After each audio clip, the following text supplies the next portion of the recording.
গতকাল বিকালে শেখ হাসিনার পদত্যাগের পরে এদেশের হিন্দু সম্প্রদায় মনে করেছিল যে তাদের উপর বিশাল একটা হামলা, লুটপাট, অগ্নিসংযোগের ঘটনা ঘটবে।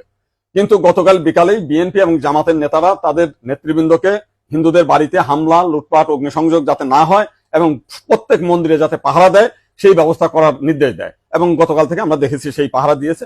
সাধারণভাবে হিন্দুদের উপরে বড় কোনো মন্দিরে কোনো হামলার ঘটনা ঘটে নাই।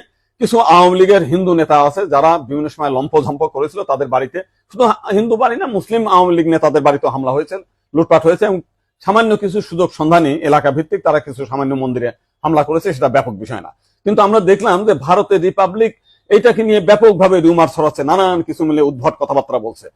এবং আজকে দেখলাম শেখ হাসিনার নিয়ে তারা কাহিনী তৈরি করছে, বঙ্গবন্ধুর স্ট্যাচু মানে ভাঙছে, সেটা নিয়ে তারা খুব দুঃখে সাগরে ভাসছে।